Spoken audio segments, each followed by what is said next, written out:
Hello बच्चों, मैं राघवन प्रताप सिंह स्वागत करता हूं आप सबका इस वीडियो पर।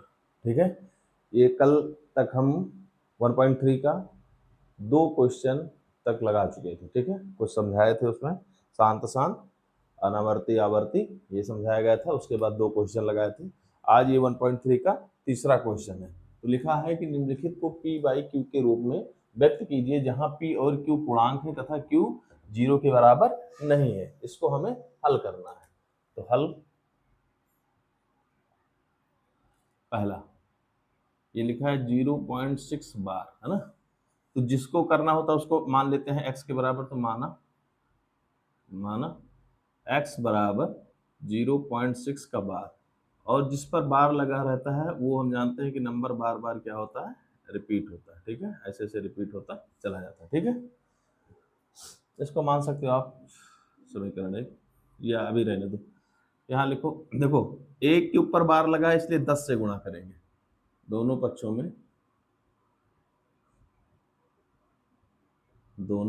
में 10 से गुणा करने पर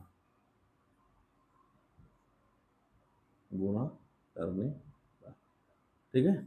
जब गुणा करोगे तो ये 10x हो जाएगा, और इधर जब 10 से गुणा करोगे तो 1 6 इधर आ जाएगा, और ये 6 6 6 6 6 ऐसे ऐसे होता चला जाएगा। इसको मान लो समीकरण 1, इसको मान लो समीकरण 2। ठीक है, ये हो गया। अब समीकरण 1 में, समीकरण 2 में से समीकरण 2 को समीकरण 1 से घटाने, 1 से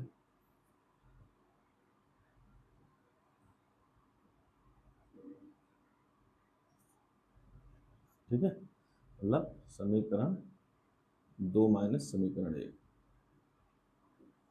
तो कर दीजिए। तो ये हो जाएगा 10x माइनस का, या ऐसे लिख लीजिए 10x बराबर 6.6666 ऐसे ऐसे, और उधर क्या हो जाएगा x, और ये कितना हो जाएगा 0.66666। ठीक है, जब इसको घटाओगे तो ये माइनस हो जाएगा, ये 9x हो जाएगा, और ये 6 उतर जाएगा, और ये इधर वाला जितना भी है सब क्या हो जाएगा 0। तो ये हो जाएगा 9x बराबर 6। तो x बराबर होगा 6.6/9, मतलब 6/9। 3 से काटो, 3 दूनी 6 और 3 त्रिका 9। तो x की वैल्यू कितनी आ गई 2/3। तो यही किसमें होगा P बाई Q के रूप में हो गया। और जहाँ Q नहीं बराबर है किसके, क्यों नहीं बराबर है किसकी 0 के। ठीक है, ये बात समझ में आई? ये वाली बात समझ में आई कि नहीं आई? ठीक है, देख लीजिए फिर से कि 0.6 को जिस पर बार लगा हो तो उसको हम x के बराबर मान लेते हैं, जिसका एक्सपेंस करना होता है P बाई Q, और जिस पर बार लगा होता है उसको हम जानते हैं कि वो वही रिपीट हुआ गया। जितने नंबर पर बार लगेगा उतने, मतलब अगर एक नंबर पर तो 10 से, 2 पर तो 100 से, 3 पर तो 1000 से, ऐसे भाग करना है। तो दोनों पक्षों में गुणा किया, फिर समीकरण 1 में 2 में से समीकरण 1 को घटा दिया, और इसके बाद ये आंसर आ गया। समझ में आई बात? देख लीजिए, इसमें कोई दिक्कत हो तो बताइएगा। ठीक है, नॉर्मल सा पैटर्न है। अब अगला लगाएंगे। अगला कौन सा है? दूसरा।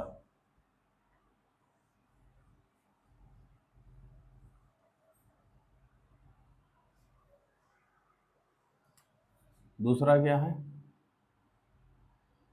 कि 0.47। ठीक है, तो इसको मान लो, माना x बराबर 0.47 बार, मतलब x बराबर 0.4, और 7 के ऊपर बार लगा तो 7 बार बार आएगा। ठीक है, लेकिन अब अभी उस पैटर्न में ये बना नहीं है जिस पैटर्न में पहले वाला था। तो हम क्या करेंगे, दोनों पक्षों में इसको मान लो समीकरण है,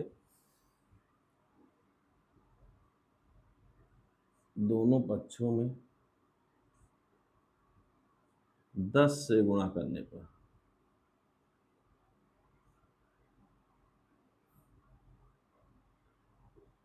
10 से गुणा करोगे तो हो जाएगा 10x, और ये हो जाएगा कितना, ये 4 इधर आ जाएगा, और ये हो जाएगा 7 7 7 7 7 7 डॉट डॉट। ठीक है, ये समीकरण मान लो 2। अब ये आ गया हमारा। अब इधर देखिए, यहाँ जीरो के पॉइंट के बगल पीछे क्या जो ये सेम है नंबर आ रहा है वही यहाँ आ रहा है, ये नहीं आ रहा। मतलब हमको अगर यहाँ पर इस 7 को इधर लाएं तब ये 7 7 आता चला जाएगा। तो क्या करेंगे, समीकरण 2 में 10 से गुणा करने पर जब इस पर गुणा किया तो ये क्या हो गया, 100x हो गया, और ये 4 और ये 7 आ गया इधर, 7.777777 डॉट डॉट डॉट, और ये समीकरण 3। अब ये देखो पॉइंट के बाद 7 7 ये है, पॉइंट के बाद 7 7 ये। अब समीकरण 3 में से समीकरण 2 को घटा दो,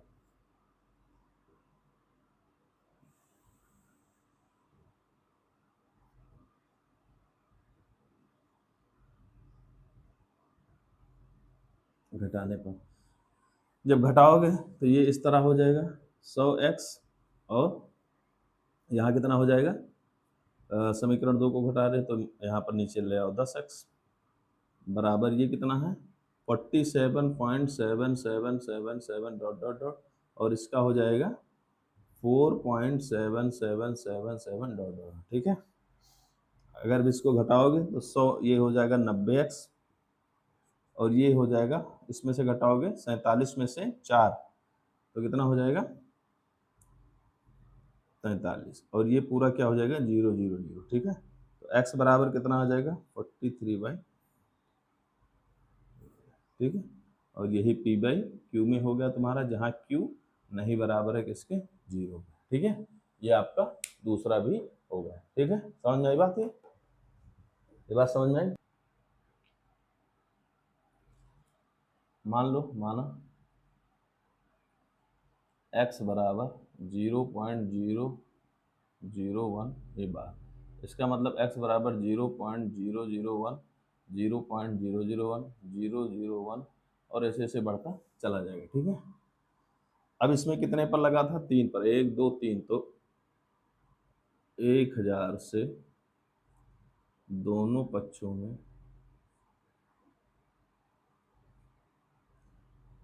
गुणा करने पर, गुणा कर दो इसको, समीकरण 1 में गुणा किया तब ये कितना हो गया 1000x, और ये कितना हो गया 001 इधर आ गया, और सब 001 001 ऐसे ऐसे आ गया, ठीक है। इसका मतलब ये कितना लिखा है 1000x और 1.001001 ऐसे लिखा है, ठीक है। इसको मान लो समीकरण 2। अब समीकरण 2 में से समीकरण 1 को घटा दो, समीकरण 2 माइनस समीकरण 1, तो ये कितना लिखा है, ये लिखा है 1000x, ठीक है।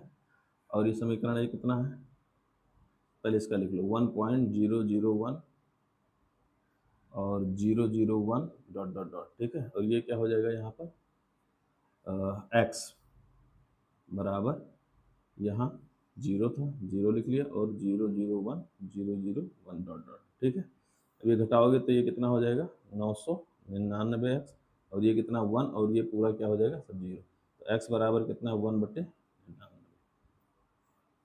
ये भी p बाई क्यू के रूप में आ गया, जहाँ q नहीं बराबर है किसके 0 के। ये आपका तीनों क्वेश्चन सॉल्व हो गया, ठीक है। यही आपका ये चौथा क्वेश्चन है, लिखा है 0.999 को p बाई क्यू के रूप में व्यक्त कीजिए। क्या आप अपने उत्तर से आश्चर्यचकित हैं? आपने अध्यापक और कक्षा के सहयोगियों के साथ उत्तर की सतर्कता पर विचार कीजिए। तो वही है, लिख लीजिए उसी तरह है। हल मान लो, माना x बराबर 0.9999, ये ठीक है। तो इसका मतलब ये है x बराबर 9 के ऊपर बार लगा, एक अंक पर बार लगा, इसलिए किससे गुणा होंगे, इसमें गुणा होगा 10 से। तो लिख लो समीकरण, इसको 1 मान लो, समीकरण 1 में 10 से दोनों पक्षों में गुणा करने पर, तो 10 से गुणा करोगे 10x हो जाएगा, और 10 और इधर जब करोगे तो 9 इधर आ जाएगा, 9.99, 9 ऐसे ऐसे करता है, ठीक है। ये हो गया समीकरण 2। समीकरण 1 माइनस 2 कर दो। समीकरण 2 में से समीकरण 1 को घटाने पर, तो जब घटाओगे तो कितना हो जाएगा, ये 10x है बराबर 9.9999 ऐसे बढ़ता गया, और वो कितना है x बराबर 0.9999 ऐसे बढ़ता गया, ठीक है। अब यहाँ देखो घटाओगे तो ये कितना हो जाएगा 9x हो जाएगा, और ये कितना हो जाएगा 9, और इधर वाले पूरे क्या हो जाएंगे 0। तो 9x बराबर कितना 9, तो x बराबर कितना 9/9 मतलब 1। तो x की वैल्यू कितनी आ गई 1, ठीक है। अब देखो यहाँ x की वैल्यू हमने क्या माना था 9.9999 मतलब 9.99 एक की तरफ बढ़ रहा है, ठीक है। 9.9999 करते हैं एक की तरफ बढ़ रहा है, लेकिन यहाँ एग्जैक्टली एक आ गया है, यही कह रहा है चर्चा के विषय करने की बात है। वहाँ कह रहा है कि अपने उत्तर से आश्चर्यचकित है, तो यहाँ पर देखो 9 करके एक की तरफ बढ़ रहा है 10⁻⁴, और यहाँ पर एग्जैक्टली 1 के बराबर आ गया है, ठीक है। ये आपका चौथा भी सवाल हो गया, समझ में आई बात। देखिए पांचवा जो इसमें दिया है, पांचवा क्वेश्चन दिया है कि 1/17 के दशमलव प्रसार में अंकों के पुनरावृत्ति खंड में अंकों की अधिकतम संख्या क्या हो सकती है, अपने उत्तर की जांच करने के लिए विभाजन क्रिया। मतलब इसमें ये कह रहा है कि 17 ये, ठीक है। तो ये आपको करना है, मतलब ये स्टेप आपको जो भी आता जाए इसको करते जाना है। तो पहला कितने नंबर कितने स्टेप के बाद जो संख्या होगी वो रिपीट होना शुरू हो जाएगी। तो इसका एक वैसे जान लो 17 - 1 करोगे 16, यहाँ पर 16 अंक आएंगे, उसके बाद नंबर क्या होना है रिपीट होना शुरू हो जाएगा। तो आप इसको भाग दोगे अगर यहाँ पर बढ़ा के जैसे दशमलव, तो बहुत बड़ा भाग हो जाएगा, तो आप लोग कर लीजिएगा, भाग करने में कोई दिक्कत नहीं है, ठीक है।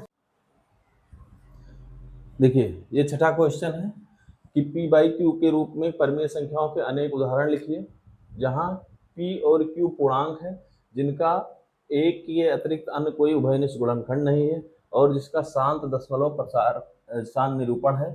क्या आप यह अनुमान लगा सकते हैं कि q को कौन सा गुण अवश्य संतुष्ट करना चाहिए, ठीक है। ये पूछा है, ये कह रहा है कि p/q के रूप में हमको उदाहरण देना है, जो 3 को अनेक उदाहरण दीजिए, और जहाँ p और q पूर्णांक है और उनके जो एक के अतिरिक्त अन्य कोई उभयनिष्ठ गुणनखंड नहीं होना, और उनका शांत दशमलव प्रसार। देखो शांत दशमलव प्रसार के लिए हम सब लोग ने क्या पढ़ा है, हम सब लोग क्या पढ़े हैं शांत दशमलव प्रसार के लिए, कि या तो 2 की पावर में कुछ होना चाहिए, या 5 की पावर में कुछ होना चाहिए, या 2 की पावर में भी कुछ, या 5 के पावर में कुछ होना चाहिए, ठीक है। ये हमने पढ़ा है, ठीक है। तो कोई भी ले लो, मान लीजिए हमने ले लिया 2/5, इसका भी उभयनिष्ठ गुणनखंड 1 होगा, उभयनिष्ठ गुणनखंड 1 होगा, और ये शांत होगा। हम और ले लेंगे, मान लीजिए हमने ले लिया 3/2, ये भी होगा, ठीक है, क्योंकि नीचे उसने कहा 2 आना चाहिए या 5 आना चाहिए, दोनों आना चाहिए। हम ले सकते हैं 7/10, इसमें 5 और 2 दोनों आना। तो इस प्रकार बहुत सारे उदाहरण हम ले सकते हैं, ठीक है। अब कह रहा है कि क्यू के कौन सा गुण होना चाहिए, तो क्यू में या तो 2 की पावर का होना चाहिए, या तो 5 में कुछ होना, या ये दोनों, ये कंडीशन क्यू के लिए होना चाहिए, ठीक है। ये हो गया इसका हल। ये कुछ उदाहरण हमने दे दिया। और दशमलव प्रसार होने के लिए क्या होना चाहिए, 2 की पावर में उसके क्यू मतलब नीचे p/q है ना, तो इसके लिए कंडीशन पूछ रहा है, तो इसके लिए या तो 2 की पावर में कुछ होना चाहिए, या तो 5 की पावर में, या तो इन दोनों की पावर में गुणे में कुछ होना चाहिए, ठीक है। ये हमारा छठा क्वेश्चन भी सॉल्व हो गया, समझ में आई बात।